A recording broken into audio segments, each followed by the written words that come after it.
It's gonna be a long, long time.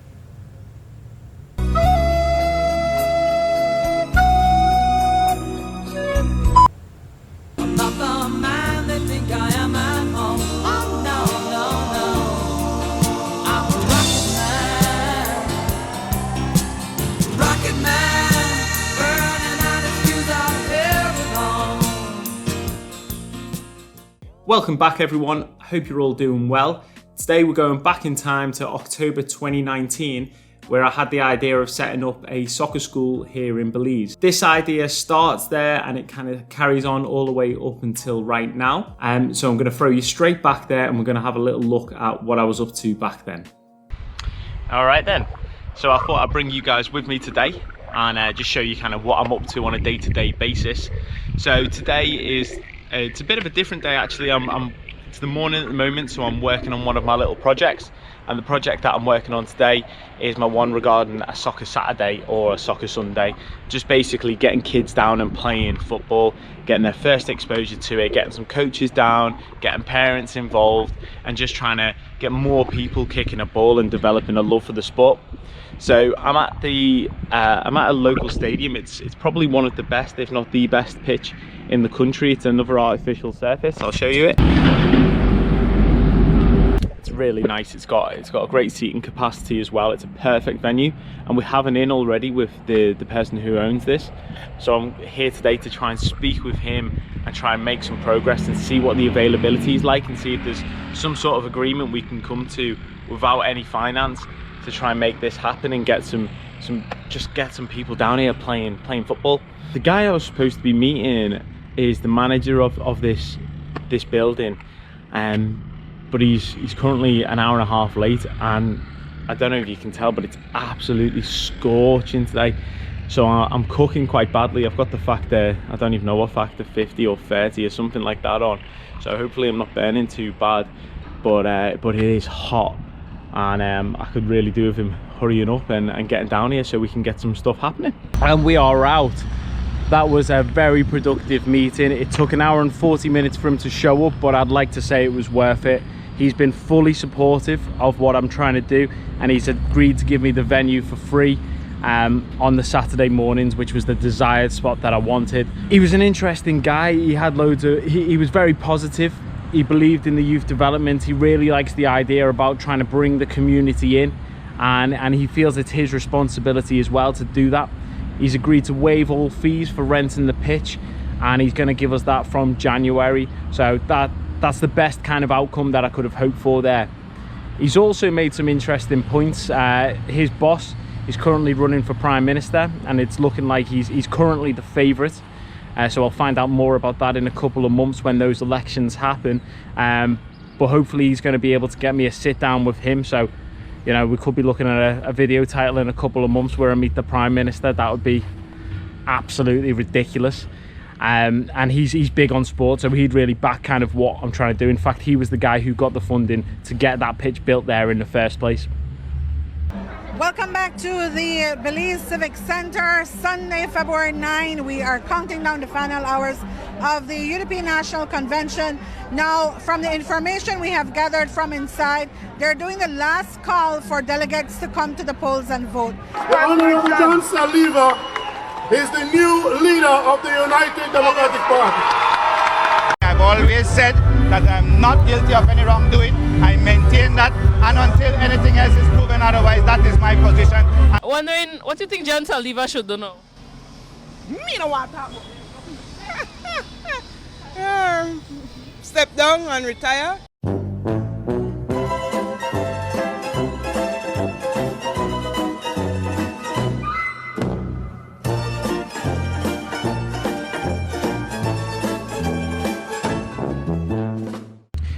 The next step of this journey, I guess, is going to be to try and convince however many coaches I can to come and turn up and work for free on a Saturday.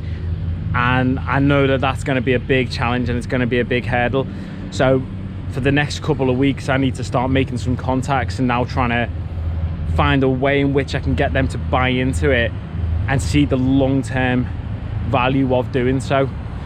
So the next stage after that was to try and recruit coaches. This was actually a little bit easier than I first anticipated, and there were already active coaches within Belmopan area who ran youth teams anyway. Now they had an off season, and so I started to launch this program during their off season, so they were able to give me some of their time. While that was going on, I was going around the high schools doing assemblies, recruiting people aged 16 to 20 to become coaches. So what I've ended up with is a small cohort of people who care about their community and want to be involved in football, who I'm training in the afternoons on a Saturday to become coaches, and in the mornings they're down at the soccer school volunteering and working with the young people. So hopefully this is a model which I'm going to be able to kind of package up and roll out to the other districts when I go round to them, and then get this, as I say, I want it in every district by the end of 2021. So as soon as we can get back to it, I'm really excited to bring this project forward.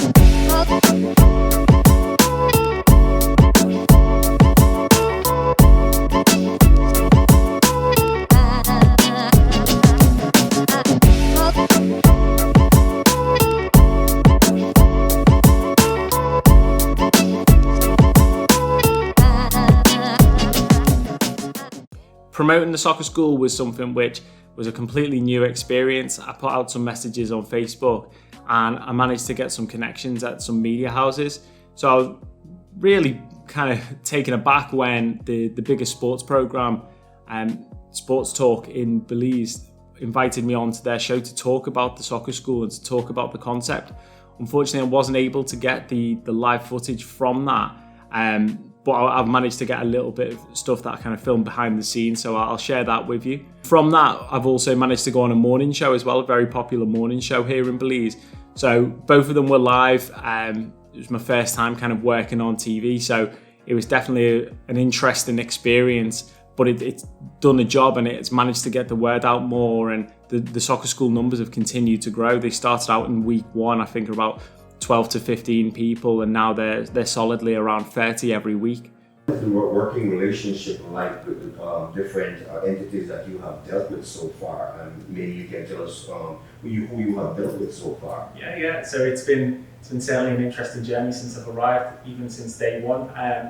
So when I initially contacted the federation, I spoke very closely with the technical director, Philip Marin, and he kind of took a bit of a gamble on me. I said to him, listen, I don't want payments, I don't want anything like that. I just want to come and I want to see, can you utilize me? Can we do something together? That's volunteering. I just volunteered. And for me, it's all about, as I said, there's got to be something that motivates you, and there's got to be a reward you get out of that. And for me, it's trying to create something that I can be really proud of, and hopefully through the federation we're working together to form something that is really going to benefit not just 30 people in my classroom like I used to, but hopefully a whole country. Right. Sometimes people can get locked on to looking at the barriers that are in front of them. Ultimately, I would love to be able to turn around and say we have a 1-to-1 ratio of 1 ball to every child in the country, and you would get massive positive results from that. But you work with what you have, and I'm not here to, I don't have massive investment, I'm not putting money into this. Nobody who I work with is getting paid. I'm training coaches for free, they're working for me for free. I'm basically trying to get secondary school students to become the coaches for this, to give back to their community. Very good. And this idea of creating a sustainable model whereby the youth are coaching the youth. If that can happen, they're gonna really grow up with the right mentality about what football is, and about being loyal to their district, loyal to their country, and have a real sense of pride about the work they do. So to me, resource is a barrier, but it's not the be all and end all. You work with what you've got, and I will happily work with the right people and then go out and seek sponsorship. There are people who want to contribute. This morning, but it's not all negative, right? There are always people within the community that are doing work to make life better, and you can do that. We don't have to wait on a government or an organization to do something good within our country and to make an investment in the future. So this morning we're going to introduce you to a guest who has come all the way from the other side of the world to help Belizeans in a very specific area that can create a change from very early in the lives of Belizean citizens. So we believe then that we support those who are already doing good work, and we also hope that it inspires those who watch to do some good work of their own. With that, let me take this opportunity to welcome Jonathan Hooper to Rise and Shine this morning. Jonathan, good morning. Good morning. And welcome nice to be Rise here. and Shine. Thank you very much. What do they need to bring? Well, what's the cost? I'm sure there's at least some piece of equipment or uniform or something that they need to. Absolutely not. One of the key things when designing this project was that it's got to be accessible to everybody, no matter what their circumstance, no matter what their background is. The dream would be that even the rural villages were able to get that access. Now, unfortunately, we can't provide transport. I'd love it if, you know, one day there is sponsorship that comes in and we're able to do something that big a scale. But right now, it's about making your own way there. I want it to feel like a community. I want it to feel like a family. And the other coaches who I work with are really passionate about being big people in their community and giving back to them. So for a parent or a guardian, all they need to do is be able to get to the Governor General Field for 9 a.m. on a Saturday morning. If they want more information, they can go on the Facebook page, which is Belmopan Soccer School, which has already got quite a strong following now. We're starting to build that up. And there's always updates on there about what you need. Any footwear is fine, but footwear rather than barefoot. Too many barefooted players, and it's not safe, especially with the state of the field. Sometimes there's rocks on there and you don't know what's been happening on those fields. So footwear, protected footwear, tennis or boots would be ideal. But certainly there's no cost. We provide water and we provide snacks as well. That's been sponsored by the Belmopan Football Association. As you can imagine, this project is currently on pause while the country's in a state of lockdown. But as soon as that gets lifted and we can return to some form of normality, I'm sure these young people are all going to be coming back down to the soccer school and getting back involved. And then I'll take you on the journey as I try and make this go fully national by the end of 2021.